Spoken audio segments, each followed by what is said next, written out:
வணக்கம் நண்பர்களே, welcome to my channel let's play fantasy. இன்னைக்கு நம்ம என்ன மேட்சுக்கான ப்ரெடிக்ஷன் பார்க்க போறோம்னா, ஐபிஎல்ல 26வது மேட்சான லக்னோ வெர்சஸ் டெல்லி மேட்சுக்கான ப்ரிவியூ தான் பார்க்க போறோம். அதுக்கு முன்னாடி நீங்க இன்னமும் நம்மளுடைய டெலிகிராம் சேனல்ல ஜாயின் பண்ணல அப்படின்னா மறக்காம ஜாயின் பண்ணிக்கோங்க. முக்கியமான அப்டேட் பிளஸ் ஃபைனல் டீம் எல்லாமே நம்மளுடைய டெலிகிராம் சேனல்ல ஃப்ரீயா கொடுத்துட்டு இருக்கோம். ஸோ மறக்காம ஜாயின் பண்ணி சப்போர்ட் பண்ணுங்க. அதே போல நீங்க இதுவரைக்கும் குபேரா ஃபேண்டசி அப்ளிகேஷன்ல ஜாயின் பண்ணனாலும் ஜாயின் பண்ணிக்கோங்க. லிங்க் டிஸ்கிரிப்ஷன் பாக்ஸ்ல கொடுத்துருக்கோம். 1 பிளேயர் ஃபேண்டசி 2 பிளேயர் ஃபேண்டசி அப்படிங்கிற ஒண்ணு இருக்கு. நீங்க கேப்டன் போட தேவையில்லை, வைஸ் கேப்டன் போட தேவையில்லை, டீம் கிரியேட் பண்ண தேவையில்லை. ஜஸ்ட் 1 இல்லைன்னா 2 பிளேயர், ஒன்னுன்னா டியோ, 2 பிளேயர் செலக்ட் பண்ற மாதிரி டியோ ப்ரோ இந்த ஆப்ஷன்ல பிளே பண்ணீங்க அப்படின்னா உங்களுக்கு வந்து ஈஸியா வின் பண்ணக்கூடியது இருக்கும். டெய்லி அதுக்கான வின்னிங்ஸும் நம்மளுடைய டெலிகிராம் சேனல்ல போஸ்ட் பண்ணிட்டு இருக்கோம். அதுக்கான டீம்ஸும் நம்ம கொடுத்துட்டு இருக்கோம். சோ மறக்காம இது வரைக்கும் நீங்க ஜாயின் பண்ணல அப்படின்னா ஜாயின் பண்ணிக்கோங்க. ஜிஎஸ்டி ஃப்ரீ ஆப் தான். நீங்க டெபாசிட் பண்ணக்கூடிய அமௌண்ட்டுக்கு வந்து ஜிஎஸ்டி வந்து கிடையாது. அதனால நீங்க தைரியமா தாராளமா நீங்க வந்து குபேர் ஆப்ல ஜாயின் பண்ணிக்கலாம். சோ இன்னைக்கு மேட்ச் வந்து பாத்தீங்கன்னா நம்ம எல்லாருக்குமே தெரிஞ்ச ஸ்டேடியம், அதாவது பாத்தீங்க அப்படின்னா லக்னோல வச்சுதான் பாத்தீங்க அப்படின்னா இந்த மேட்ச் வந்து நடக்குது. இந்த கிரவுண்டை பொறுத்த வரைக்கும் லாஸ்ட் மேட்ச்ல வந்து என்ன மாதிரியான நம்ம பிச் ரிப்போர்ட் கொடுத்தாங்க அப்படின்னு பாத்தீங்க அப்படின்னா, ஸ்ட்ரைட்ல வந்து பாத்தீங்கன்னா 75 மீட்டர் இருக்கு, and off side leg side பாத்தீங்க அப்படின்னா 63 மீட்டர் இருக்கு அப்படின்னாங்க. அதே மாதிரி ஆஃப் சைடு வந்து பாத்தீங்கன்னா 63 மீட்டரும், லெக் சைடு வந்து பாத்தீங்கன்னா 63 மீட்டரும், ஸ்ட்ரைட்ல வந்து ஒரு 75 மீட்டர் வந்து பாத்தீங்கன்னா இருந்தது. பிச்சோட வியூ பாத்தீங்கன்னா ஓரளவுக்கு வந்து பாத்தீங்கன்னா விரிசல் இருக்கு. அதான் ஓரளவுக்கு லைட்டா வந்து பாத்தீங்கன்னா விரிசல் இருக்கு. அதாவது இந்த கிரவுண்டை பொறுத்த வரைக்கும் பாத்தீங்கன்னா லுக் வெரி ஹார்ட், அதாவது நல்ல ஒரு ஹார்டு பிச்சா தான் போட்டு கொடுத்த மாதிரி கொடுத்துருக்காங்க. சோ அதனால வந்து பாத்தீங்க அப்படின்னா இந்த கிரவுண்ட் வந்து கொஞ்சம் பேட்டிங்க்கு கொஞ்சம் ஃபேவரா இருக்கும் அப்படிங்கிற மாதிரி சொல்லியிருக்காங்க. அதே மாதிரி இந்த பிட்ச்ல வந்து டியூ ஃபேக்டர் இருக்காது அப்படிங்கிற மாதிரியும், பனி வந்து 2வது இன்னிங்ஸ்ல வராது அப்படிங்கிற மாதிரியும் லாஸ்ட் மேட்ச்ல வந்து ரெக்கார்ட்ல சொல்லியிருக்காங்க. சோ இந்த மேட்சுக்கு என்ன சொல்றாங்க அப்படிங்கறதையும் ஒரு 6:50க்கு பாத்தீங்க அப்படின்னா நம்மளுடைய டெலிகிராம் சேனல்ல சேம் இதே மாதிரி வந்து பாத்தீங்கன்னா பிச்சோட பவுண்டரி லைன், பிச்சோட வியூ, பிச்சோட ரிப்போர்ட் எல்லாமே நம்ம வந்து சேனல்ல கொடுத்துருவோம். ஸோ மறக்காம ஜாயின் பண்ணிக்கோங்க. அதே போல லாஸ்ட் 2 மேட்ச் என்ன மாதிரியா இந்த பிட்ச்ல வந்து மேட்சஸ் வந்து நடந்திருக்கு அப்படின்னு பாத்தீங்கன்னா, இந்த ஐபிஎல்ல 2 மேட்ச் நடந்திருக்கு. இந்த லக்னோ வாஜ்பாய் ஸ்டேடியமை பொறுத்த வரைக்கும் லக்னோ வர்சஸ் பஞ்சாப் மேட்சை பொறுத்த வரைக்கும் ஒரு நல்ல ஸ்கோர் போச்சு. லக்னோ வந்து 21 ரன் வித்தியாசத்துல வின் பண்ணாங்க. ஃபாஸ்ட் பவுலர் வந்து அதிகமா விக்கெட் எடுத்தாங்க. லக்னோ வர்சஸ் ஜிடி மேட்ச் வந்து ஒரு ஆவரேஜான ஸ்கோர் 160 தான் போச்சு. அதையும் பாத்தீங்கன்னா 33 ரன் வித்தியாசத்துல வந்து லக்னோ வந்து வின் பண்ணிட்டாங்க. இந்த மேட்ச்ல வந்து பாத்தீங்கன்னா ஃபாஸ்ட் வந்து அதிகமா விக்கெட் எடுத்தாங்க. பொதுவா இந்த கிரவுண்ட்ல வந்து ஸ்பின்னர்ஸோட அட்டாக் வந்து பாத்தீங்க அப்படின்னா நல்லாவே இருக்கும். ஆனா முதல் ஒரு 2-3 மேட்சுக்கு வந்து பாத்தீங்கன்னா ஃபாஸ்ட் தான் எப்பவுமே சப்போர்ட் பண்ணும். போக போக வந்து பாத்தீங்கன்னா ஸ்பின்னர்ஸோட அட்டாக் வந்து இன்க்ரீஸ் ஆகும். நீங்க பாத்தீங்கன்னா தெரியும், முதல் மேட்ச் வந்து 1 விக்கெட் தான் ஸ்பின்னர், ஆனா 2வது மேட்ச்ல 5 விக்கெட் ஸ்பின்னர், 3வது மேட்ச்லயும் ஸ்பின்னுக்கு வந்து கொஞ்சம் டேன் கிடைச்சது அப்படின்னா கண்டிப்பா அவங்களும் விக்கெட் வந்து கண்டிப்பா ஸ்கோர் பண்ணிடுவாங்க. அண்ட் இப்போ வந்து இந்த சீசனை பொறுத்த வரைக்கும் என்ன மாதிரியான ரெக்கார்ட்ஸ் நடந்திருக்கு அப்படின்னு பாத்தீங்கன்னா, டோட்டலா இந்த பிட்ச்ல 2 மேட்ச் நடந்திருக்கு. 2மே வந்து பாத்தீங்கன்னா பேட்டிங் ஃபர்ஸ்ட் தான் வின் பண்ணிருக்காங்க. சோ பேட்டிங் ஃபர்ஸ்ட் பண்ற டீமுக்கு வந்து ஒரு சில அட்வான்டேஜ் இருக்கு. அதுவும் குறிப்பா எல்எஸ்சி வந்து பேட்டிங் ஃபர்ஸ்ட் பண்ணா நீங்க அவங்க வந்து ஒரு வின்னிங் டீமா கூட எடுத்துக்கலாம். அண்ட் ஸ்கோர் வைஸா பார்க்கும்போது 0ல இருந்து 150க்குள்ள ஒரு இன்னிங்ஸும், 170 189க்குள்ள 2 இன்னிங்ஸும், 90+ பாத்தீங்கன்னா ஒரு இன்னிங்ஸ் அடிச்சிருக்காங்க. ஹை ஸ்கோர் லக்னோ 199 அடிச்சிருக்காங்க. லோ ஸ்கோர் ஜிடி 130 அடிச்சிருக்காங்க. ஹெட் டு ஹெட் ரிசல்ட் படி பாத்தீங்க அப்படின்னா இது வரைக்கும் டிசிக்கும் லக்னோக்கும் டோட்டலா 3 மேட்ச் நடந்திருக்கு. 3ல 3மே பாத்தீங்க அப்படின்னா லக்னோ தான் வின் பண்ணிருக்காங்க. டிசி கிட்ட அவங்க தோத்ததே கிடையாது. இவங்க 3 மேட்ச் விளையாண்டு 3மே லக்னோ கிட்ட தோக்கதான் செஞ்சிருக்காங்க. இவங்களோட ஹை ஸ்கோர் 195, லோ ஸ்கோர் 155. இவங்களோட ஹை ஸ்கோர் 189, லோ ஸ்கோர் பாத்தீங்கன்னா 143. அண்ட் இப்போ வந்து நம்ம வந்து டைரக்டா வந்து பாத்தீங்கன்னா ப்ரெடிக்ஷன் வந்து ஸ்டார்ட் பண்ணிடலாம். சோ ஃபர்ஸ்ட் வந்து பார்க்கக்கூடியது லக்னோ. சோ அவங்களோட ஹோம் டீம் அட்வான்டேஜ் இருக்கு. அது மட்டும் இல்லாம இந்த பிட்ச்லயே வந்து பாத்தீங்கன்னா எல்லா பிளேயர்ஸுமே நல்ல ஒரு பரிச்சயமான பிளேயர்ஸா இருக்காங்க.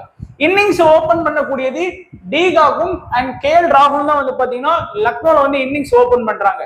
டிகாக பொறுத்த வரைக்கும் எந்த மாதிரியா நம்ம எதிர்பார்க்கலாம்னு பாத்தீங்கன்னா, எல்லா மேட்சுமே அவர்கிட்ட இருந்து ஃபேண்டசி பாயிண்ட் நம்ம எதிர்பார்க்க முடியாது. ஒரு மேட்ச் வந்து பாத்தீங்கன்னா இந்த மாதிரி கம்மியான ரன் அடிச்சுட்டு போயிருவாரு. சில அன்னைக்கு பாத்தீங்கன்னா நல்லாவும் ஸ்கோர் பண்ணுவார். அதாவது டிகாக் வந்து ஒரு ஹார்ட் ஹிட்டர்.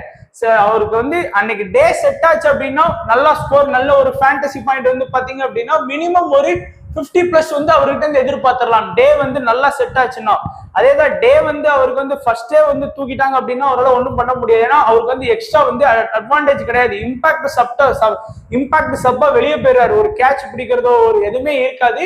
ஸோ அதனால டே செட் ஆனா மட்டும்தான் வந்து பாத்தீங்கன்னா டிகாக பொறுத்த வரைக்கும் ஒரு இம்பார்ட்டன்டா இருப்பாரு.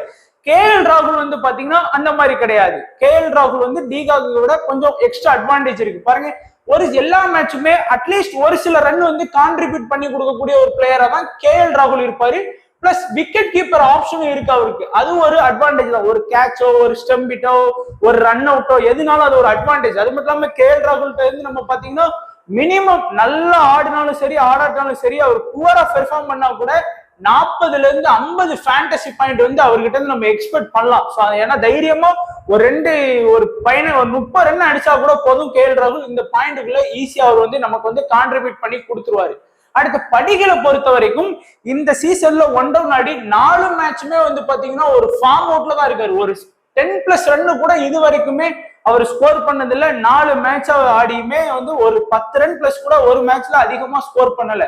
ஆனாலும் பாத்தீங்க அப்படின்னா படிகள்கிட்ட வந்து இன்னொரு அட்வான்டேஜ் என்ன அப்படின்னு பாத்தீங்கன்னா லோ பெர்சன்டேஜ்ல இருக்கக்கூடிய ஒரு இம்பார்ட்டன்ட் பிளேயர்.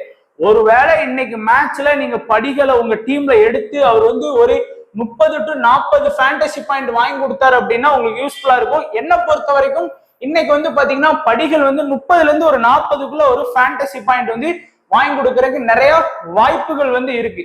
அடுத்து ஸ்டோய்னிஸை பொறுத்த வரைக்கும் பாத்தீங்கன்னா இன்னைக்கு மேட்ச்ல வந்து எப்படி ஆடுவாருங்கிற பாக்குறதுக்கு முன்னாடி ஒரு சில மேட்சாவே லாஸ்ட் 2 மேட்சாவே ஸ்டோய்னிஸோட பெர்ஃபார்மன்ஸ் வந்து சொல்ற லெவலுக்கு ஒர்த்தாவே இருந்திருக்கு. அதாவது லாஸ்ட் மேட்ச்ல 58, அதுக்கு முந்தின மேட்ச்ல 24 ரன் பிளஸ் 1 விக்கெட். ஆனா இன்னைக்கு வந்து பாத்தீங்கன்னா டிசிக்கு அகைன்ஸ்டா தான் ஆடுறாரு. ஒருவேளை நிக்கோலஸ் பூரனையும் பதோனியையும் முன்னாடி இறக்கி விட்டாங்க அப்படின்னா ஸ்டோய்னிஸுக்கான பேட்டிங் வாய்ப்புங்கிறது ரொம்ப கம்மியா இருக்கும். அதே மட்டும் இல்லாம 7th பவுலிங் ஆப்ஷன்ல தான் ஸ்டோய்னிஸ் இருக்கிறாரு. ஆல்ரெடி அவங்ககிட்ட வந்து ப்ராப்பரா 6 பவுலிங் ஆப்ஷன் இருக்கு. ஸ்டோய்னிஸ் 7வது தான் வர்றாரு. அதனால அவரால் 1 ஓவர் இல்லைன்னா 2 ஓவர் அதுக்கு மேல பவுல் பண்ண முடியாது. ஸோ மேபி ஸ்டோய்னிஸ் வந்து இந்த மேட்ச் வந்து ஒரு ஃபிளாப்பான ரிசல்ட் வாங்கி கொடுக்கறதுக்கான வாய்ப்பு வந்து இருக்கு. அதாவது ஃபிளாப்னா ஒரு மினிமம் பாத்தீங்கன்னா ஒரு 20+ ஃபேண்டசி பாயிண்ட்டுக்கு மேல அவரால் வாங்கி கொடுக்க முடியாது அப்படிங்கிற மாதிரி தோணுது. அடுத்து நிக்கோலஸ் பூரனை பொறுத்த வரைக்கும் இந்த சீசன்ல எல்லா மேட்சுமே பாத்தீங்கன்னா ஒரு சூப்பரான இன்னிங்ஸ் ஆடி கொடுத்துட்டு இருக்காரு. எல்லா மேட்சுமே 30+, 40+ அந்த மாதிரி தான் ஸ்கோர் பண்ணி கொடுத்துட்டு இருக்காரு. இந்த மேட்சுமே பாத்தீங்கன்னா அவர்கிட்ட இருந்து நீங்க ஒரு 40+ வரைக்கும் ஒரு ஃபேண்டசி பாயிண்ட் வந்து நீங்க எக்ஸ்பெக்ட் பண்ணலாம். ஸோ ஃபேண்டசி பாயிண்ட்ங்கிறது வேற, ரன்னுங்கிறது வேற, அது ஒரு கவனமா பாத்துக்கோங்க. அடுத்து பதோனியை பொறுத்த வரைக்கும் இந்த சீசன்ல 3 மேட்சா பாத்தீங்க அப்படின்னா பெருசா ஸ்கோர் பண்ணல. லாஸ்ட் மேட்ச் தான் ஒரு 20 ரன் கிட்ட ஸ்கோர் பண்ணி கொடுத்தாரு. இந்த மேட்சும் பாத்தீங்க அப்படின்னா நீங்க பதோனி கிட்ட இருந்து ஒரு 30+ ஃபேண்டசி பாயிண்ட் வந்து நீங்க வந்து எதிர்பார்க்கலாம். அடுத்து வந்து குர்னல் பாண்டியா வந்து பாத்தீங்கன்னா ஒரு இதுவரைக்கும் விளையாண்ட 4 மேட்ச்ல 3 மேட்ச் பாத்தீங்கன்னா அவர் பெஸ்டான ஃபேண்டசி பாயிண்ட் வாங்கி கொடுத்திருக்கிறாரு. அதனால நீங்களும் பாத்தீங்கன்னா அவர் ஏதாச்சும் ஒரு இதுல ஒண்ணு பேட்டிங்லயோ, இந்த மேட்ச் பாத்தீங்கன்னா 2லுமே ஈக்குவலா ஒரு 3 ரன் பிளஸ் 1 விக்கெட் ஒரு 30 பாயிண்ட் வாங்கி கொடுத்துட்டாரு. இந்த மேட்ச்ல பவுலிங்ல எதுவுமே பண்ணல, ஆனா பேட்டிங்ல ஒரு 43 ரன் அடிச்சிட்டாரு. இந்த மேட்ச் தான் ஃபிளாப்பான ரிசல்ட் வாங்கி கொடுத்தாரு. இந்த மேட்ச் 2 ரன் பிளஸ் 3 விக்கெட் சொல்லி ஏதாச்சும் ஒரு இதுல வந்து பாத்தீங்கன்னா உங்களுக்கு வந்து 30+ ஃபேண்டசி பாயிண்ட் வந்து கேரண்டியா வாங்கி கொடுத்துருவாரு. அதனால நீங்க தைரியமா வந்து குர்னல் பாண்டியாவை ட்ரை பண்ணலாம். அடுத்த மயங்க் யாதவ் பொறுத்த வரைக்கும் பாத்தீங்கன்னா ஓரளவுக்கு வந்து பாத்தீங்கன்னா நல்லாவே வந்து பாத்தீங்கன்னா விக்கெட் வந்து ஸ்கோர் பண்ணி கொடுத்துட்டு தான் இருக்கிறாரு. அடுத்து வந்து பிஷ்னோய் வந்து பாத்தீங்கன்னா மினிமம் மயங்க் யாதவ் இருந்து பாத்தீங்கன்னா 1 விக்கெட் வந்து நம்ம வந்து எதிர்பார்க்கலாம். பிஷ்னோய் கிட்ட இருந்தும் பாத்தீங்கன்னா இந்த சீசன்ல தான் கொஞ்சம் சுமாரா பவுல் பண்ணிட்டு இருக்காரு. மத்த சீசன்லாம் பாத்தீங்கன்னா நல்லாவே பவுல் பண்ணக்கூடிய ஒரு பவுலரா இருக்காரு. இந்தியா டீம்லும் வந்து நல்லாவே பவுல் பண்ணாரு. ஸோ மினிமம் பாத்தீங்கன்னா பிஷ்னோய்ட்ட இருந்து அட்லீஸ்ட் 1 விக்கெட்டாச்சும் வந்து பாத்தீங்கன்னா கண்டிப்பா எடுத்து கொடுத்துருவாரு. அதே மாதிரி நவீன் உல்ஹாக்கையும் நீங்க ஷுவரா நம்பலாம் 1 விக்கெட் எடுத்து கொடுத்துருவாரு அப்படின்னு. ஏன்னா டெத்ல பவுல் பண்றாரு. இது வரைக்கும் நடந்த 4 மேட்ச்லயுமே கம்ப்ளீட்டா 4 ஓவர் பெர்ஃபெக்டா பவுலிங் பண்ணதுல நவீன் உல்ஹாக் இருக்கிறாரு. 3 மேட்ச் அதுல வந்து விக்கெட் எடுத்து கொடுத்துருக்காரு. ஸோ கண்டிப்பா 1 விக்கெட்டாச்சும் நமக்கு வந்து எடுத்து கொடுத்துருவாரு. ஏன்னா ஃபைனல் ஓவர்லாம் நவீன் உல்ஹாக் தான் பண்றாரு. யாஸ் தக்கூரை பொறுத்த வரைக்கும் பாத்தீங்கன்னா விக்கெட் டேக்கிங் பவுலர் கிடையாது. எடுத்த அன்னைக்கு பாத்தீங்கன்னா இந்த மாதிரி 5 விக்கெட் அந்த மாதிரி எடுப்பார், இல்லைன்னா பெருசா விக்கெட் எடுப்பார் நம்மளால ஷுவரா சொல்ல முடியாது. அந்த மாதிரி பவுலர் தான் யாஸ் தக்கூரா இருக்கிறாரு. அடுத்து சித்தார்த் மணிமாறன் அப்படி நம்ம தமிழ்நாட்டு பிளேயர் தான். இது வரைக்கும் பாத்தீங்கன்னா 3 மேட்ச்ல 1 விக்கெட் தான் எடுத்திருக்காரு. சோ விக்கெட் டேக்கிங் பவுலர் கிடையாது. பட் யாஸ்தகுர்ட்ட இருந்து கூட நீங்க 1 விக்கெட் எக்ஸ்பெக்ட் பண்ணலாம். ஏன்னா ஃபாஸ்ட் இருக்கிறதுனால நீங்க 1 விக்கெட் பாத்தீங்கன்னா கண்டிப்பா எக்ஸ்பெக்ட் பண்ணலாம்.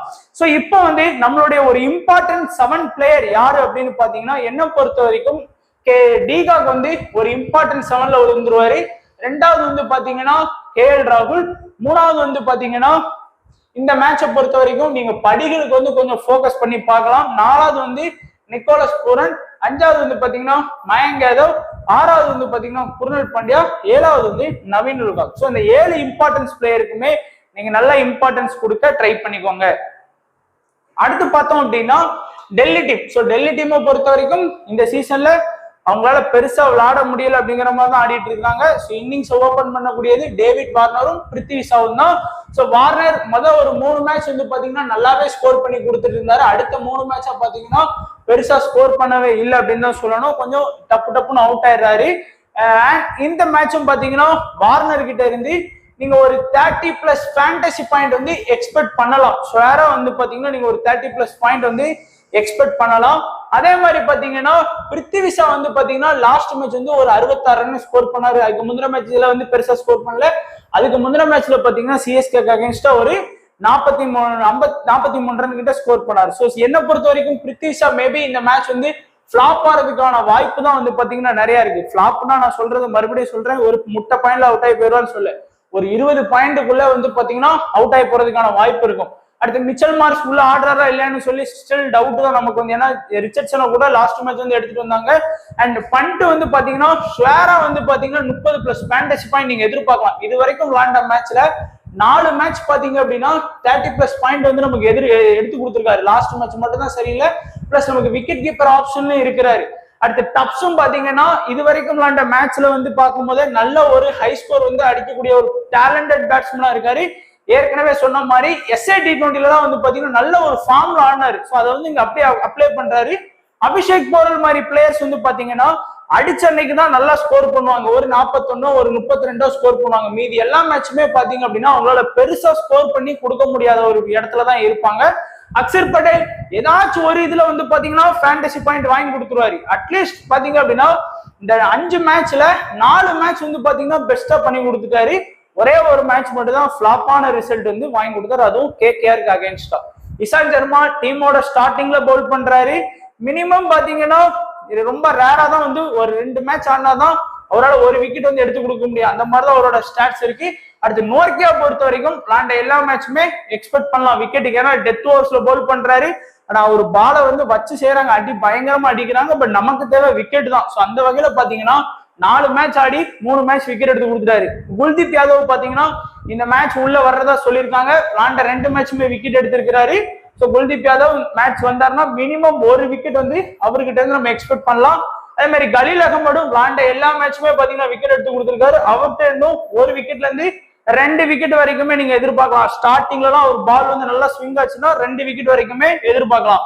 முகேஷ் குமார் மேபி உள்ள வரலாம், பார்க்கலாம். ஸோ எப்படி ஆடுறாங்க. ஸோ இம்பார்ட்டன்ட் 7 பொறுத்த வரைக்கும் வார்னர், பண்ட், ஸ்டப்ஸ், அடுத்து அக்ஷர் பட்டேல், அதுக்கடுத்து பார்த்தோம் அப்படின்னா குல்தீப் யாதவ் அண்ட் கலீல் அகமது, நோர்க்கி. ஸோ இந்த 7 பிளேயர்ஸ்க்குமே நீங்க கொஞ்சம் நல்லா இம்பார்ட்டன்ஸ் கொடுக்க ட்ரை பண்ணிக்கோங்க. இப்போ நம்மளுடைய ஸ்மால் லீக் டீம் பார்த்தோம்னா உங்களுக்கு ஒரு சில ஐடியாஸ் கண்டிப்பா கிடைக்கும். ஸோ KL ராகுல், de Kock, Nicholas Pooran, Stoinis, Naveen ul Haq, Mayank Yadav. So இந்த இடத்துல ஸ்டோய்னிஸ் எடுத்த இடத்துல பாத்தீங்கன்னா குர்னல் பாண்டியாவை கட்டாயமா எடுக்கலாம். ஸோ ஸ்டோய்னிஸ் நிறைய பெர்சன்டேஜ் ட்ரை பண்ணதுனால இந்த மாதிரி ட்ரை பண்ணியிருக்கோம். இல்லை அப்படின்னா அந்த இடத்துல நீங்க ரவி பிஷ்ணோயை கூட நீங்க ட்ரை பண்ணிக்கலாம். அது உங்களுடைய விருப்பம். நீங்க ரிஷப் பண்ணிட்டு ஸ்டப்ஸ், அக்ஷர் பட்டேல், குல்தீப் யாதவ், நோர்க்கியா நம்ம எடுத்திருக்கோம். நிறைய பேர் பவுலிங் ஆப்ஷன் வேண்டாம்னு சொல்லி குல்தீப் யாதவ் டிராப் பண்ணுவோம். பட் குல்தீப் யாதவ் அட்லீஸ்ட் 1ல இருந்து 2 விக்கெட் வரைக்குமே எடுத்து கொடுக்கறதுக்கான வாய்ப்பு இருக்கு. அந்த இடத்துல நிறைய பேர் பாத்தீங்கன்னா டேவிட் வார்னர் அப்படிங்கிற பிளேயர் ட்ரை பண்ணுவாங்க. ஸோ வார்னருக்கு குல்தீப் யாதவ் எவ்வளவு பரவாயில்லைங்கிற மாதிரி தோணும். அண்ட் கேப்டன் வைஸ் கேப்டனை பொறுத்த வரைக்கும் KL ராகுல், அக்ஷர் பட்டேல், குல்தீப் யாதவ், மயங்க் யாதவ், டிகாக் இந்த 5 பேருமே பெஸ்ட் கேப்டன் வைஸ் கேப்டன் ஆப்ஷன்ல வர்றதுக்கான வாய்ப்பு அதிகமா இருக்கு. ட்ரம்ப் பிக்கா பாத்தீங்கன்னா படிகள் நான் ஏற்கனவே சொன்ன மாதிரி ரொம்ப லோ பெர்சன்டேஜ்ல இருக்காரு. பிஷ்னோய் ரொம்ப லோ பெர்சன்டேஜ். சித்தார்த் மணிமாறன், லக்னோலே இந்த 3 பேர் தான் ரொம்ப லோ பெர்சன்டேஜ்ல இருக்காங்க. நோர்க்கியா, வார்னரையும் கொஞ்சம் போக்கஸ் பண்றவங்க தாராளமா நீங்க போக்கஸ் பண்ணி பார்க்கலாம். சோ இதுதான் நண்பா நம்மளுடைய ப்ரெடிக்ஷன். சோ மறக்காம நம்மளுடைய டெலிகிராம் சேனல்ல ஜாயின் பண்ணிக்கோங்க. யூடியூப் சேனலை சப்ஸ்கிரைப் பண்ணலனாலும் சப்ஸ்கிரைப் பண்ணிக்கோங்க. சோ வீடியோ பார்த்த எல்லா நண்பர்களுக்கும் நன்றி, வணக்கம். தேங்க்ஸ் ஃபார் வாட்சிங் நண்பா.